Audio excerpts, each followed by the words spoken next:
Hey guys, it's Lori. Um, well, this is about, I'm just saying, 8:15:24. My opinion is just mine. You may agree, you may not. Just know that it is the right of my free speech. Enjoy or turn it off. We're good either way. Someone out there will see it a lot like me. This is for them. Blessings and love, Lori. A time for us to rise. A Voice in the Dark Productions with Lori Elliot. We do not consent. Well, look, this is how I see it. God knew we were going to be here, for God's sakes, and He knew we were going to experiment and we were going to experience all kinds of crap.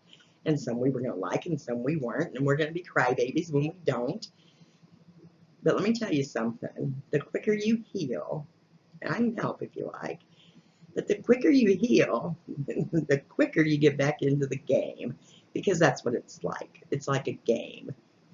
I call it the playground of the gods once I figured it all out. Now, and trust me, I just figured out a lot of it. I didn't figure it all out. But you know what I mean. You get to a point where you realize, oh, wow, you know what this is? It's like a playground for souls. We come here and realize that this is the hardest test in the whole universe, just being here. Because when we get here and we are introduced into the third dimension, into these avatars, that appear to be really real and very physical and very heavy, and all the experiences and all the emotions, my God. and we forget who we are. We forget, and we forget again and again and again and until we really forget almost completely who we really are. And then through time and space, over years and millennia, we finally get to a point where just maybe we might be ready to remember. The big thing here is don't feel guilty. That crap they teach you in those religions is wrong. It's to control you. There is no guilt. There is no shame. There is nothing. The only real shame or guilt that you could ever feel that's a sin is not loving yourself enough to love another more. To not loving yourself enough to realize this is just an experience, and it's one for us to learn through. And it isn't like lessons, it's experiences we wanted to experience. Because as a soul, we are just a happy little camper. And we're beautiful and we're radiant. When we come here, we find out what pain and suffering and all that crap is, and we're not familiar with it at all. So it's extremely heavy on us, and it hurts a lot.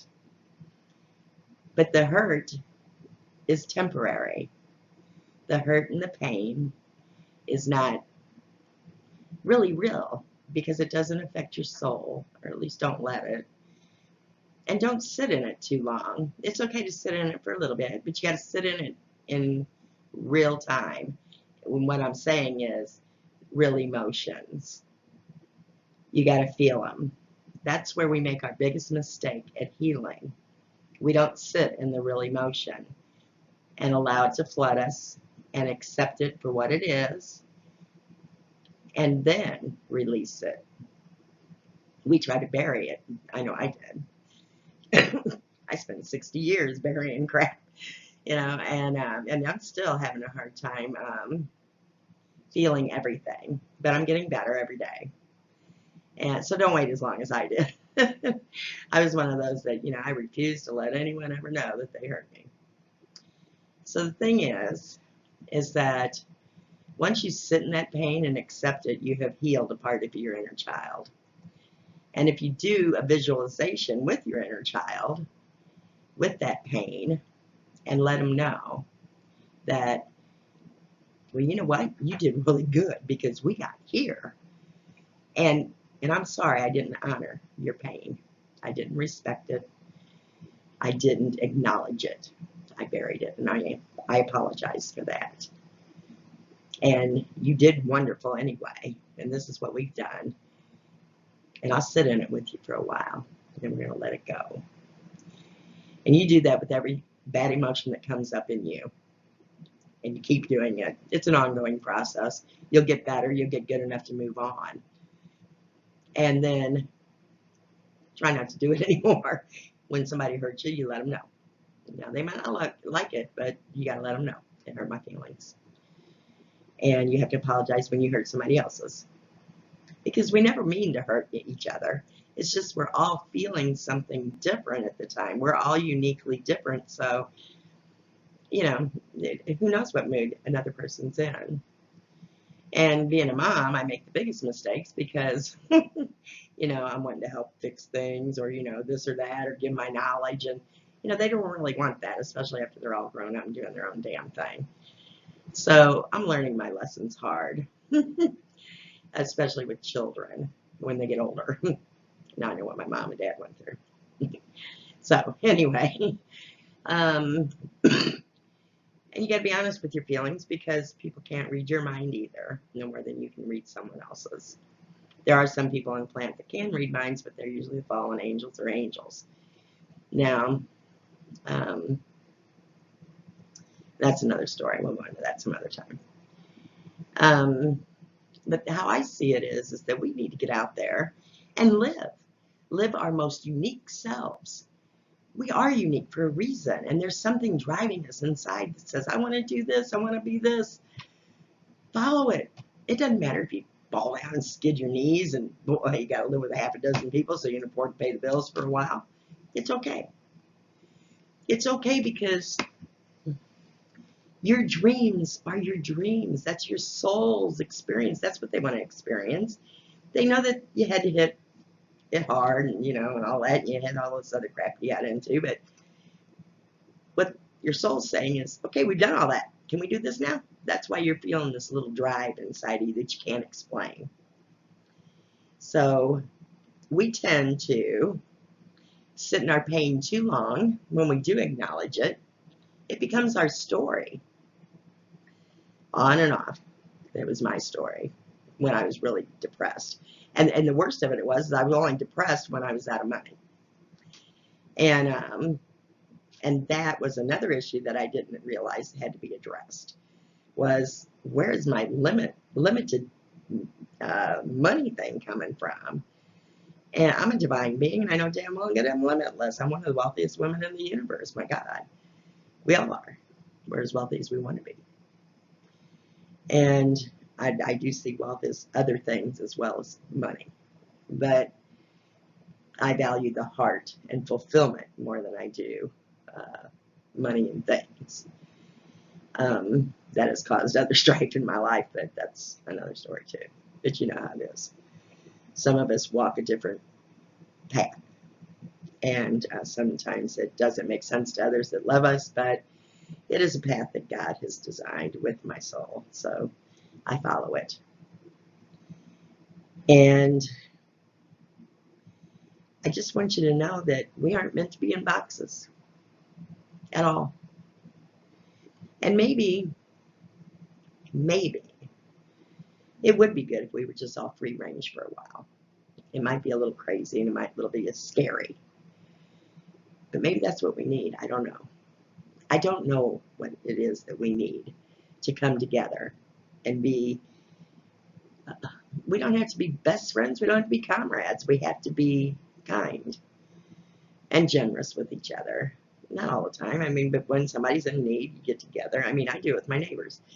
When I get extra stuff, you know, I get extra food and get the free bank and whatever. And I give it out when I got extra. And I make sure I divvy it up for every house on the block. Because that's me. You know, I don't feel a need to hoard. I could have hoarded all of it. I could have processed it all and froze it. But I didn't. I'm not saying you have to do the same thing. I'm just saying that we have to step outside of ourselves once in a while and care about everyone, not just ourselves, and not just our family, and not just our friends. It isn't about us. It's about all of us. We are all part of the greater scheme of things. We are all part of Source. Yes, we're individuals, and that's wonderful. God wanted to experience life through each one of us as we are, our unique individual selves. And our ego. Our ego is good if it's healthy. Our ego also protects us. So if your ego pops up with some wild crap, listen to it. It's warning you that this is a familiar sign, and I don't think we're going to like this. It's like a red flag. Now, a lot of people out there, the newer New Age stuff, is saying, oh, you got to eliminate your ego. Your ego's got to go. Well, no. Your ego is a warning sign. Now, sometimes it gets out of hand, but not really. Not in a good, healthy person. It does bother other people, though, because they don't like it. Because it is our warning sign. And sometimes it's our defensive sign to stay away. And other times it's our arrogance. So we do have to keep an eye on it and see what mood we're in, you know. There's nothing wrong with confidence, but there's a difference between confidence and arrogance. Arrogance means that you have not accepted who and what you are. Confidence is you just know. So get a handle on those things, but don't be afraid to live. Even in these weird times, ignore them. They're trying to scare you. They're trying to usurp you from your destiny, whatever that might be. They're trying to control us, and we aren't meant to be controlled. So live out loud. Live fully. Don't be afraid of it. And don't be afraid to be nice to even jerks. I am in my spirit team. They're like, oh my God, why do you let that person, you know, it's still back in your house? I said, because I have my way of doing things. You have your way of doing things. Because I see when people are their worst, it's because they're hurting the most. You have to lay some ground rules. They have to understand that there will be ground rules and that you do know something, but you're going to, you're just going to keep an eye on it and allow a little bit of leniency for those who are really scared and unsure of themselves. They're lonely. They don't know what to do. Some of them have mental health issues. And that's just something you have to accept about people and to be gentle and kind, even when they're kind of shitty. You don't have to have them in your life all the time, but I never put them down either. I just keep my space from those kind of people. But when they need something, even though they're going to steal some of your energy because they want to feel good about themselves a little bit, that's okay. You're big enough to do that. Just don't let them stay too long. And don't give up too much. It's okay to have good boundaries. But when I walk into heaven, I'm going to slide in to those pearly gates, kicking them open like I'm sliding into home plate, and say, I fucking did it. I finally became fearless. Become fearless. Trust in who you are. It's bigger than you think. Do not hurt other people. That's the key here. Live as you wish. Just bring harm to none. And have a blast. And there is no sin. The only sin is if you get caught up and you fall, you know, and you get stuck here in 3D. That's not the place you want to get stuck. But it's a good place to play. But you do have to eventually follow your soul home, back home. And I don't know, I just don't be afraid of who you are and what you are. Find something you love and give it your best. And if it doesn't work out, it doesn't work out. It wasn't that. That wasn't the thing. But you might, by learning something else, find and run into something else that actually does lead to something that you wanted. So just keep living. and allow yourself to say, oh, I'm not really crazy about that, but I'm interested in this. Keep changing until you find what it is you love to do. You got eternity to be happy. You got eternity to be whatever. So start living and have fun. Forgive yourself often, because you will make mistakes. You will fall down, brush your gosh damn knees off, get up and go, oh, shit. Here we go again. Let the heartbreak hurt, but also look at it realistically. Where could I have done better in that type of relationship? What did I miss that I should have, that I wouldn't have hurt this bad? And that's it. Then let it go and move on. There's always another. That's what I always say anyway. And there always is.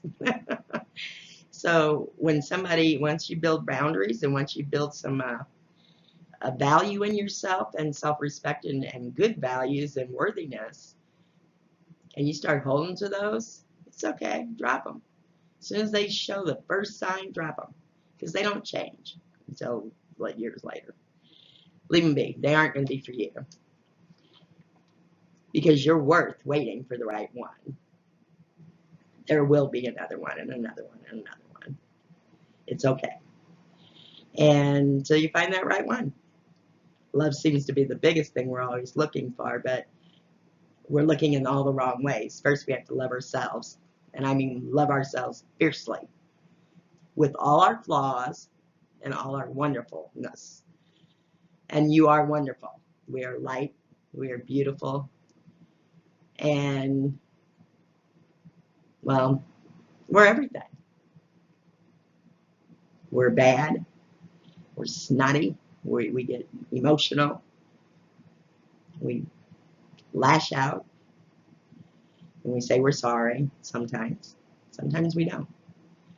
Sometimes we don't get it for a few years. But we do eventually say we're sorry. At least to God. I wish I would have done that one. And it's okay to make mistakes. God expects it. The universe expects it. So don't be hard on yourself. They aren't. The angels are always there to help. And the aliens or whoever you call upon. And the gods are real. There's many of them. Once you reach godhood, that's it. You always have it. So someday you'll remember who you are, which is a God. And someday. Until then, work towards it. Work towards embracing the possibilities of the impossible. And become limitless. Become fearless. Live like there's no reason to worry about it. Just live fully. Love fully. And be kind. No matter what. Be kind. You're big enough to be kind even to the jerks and the idiots and the abusers. Just walk away.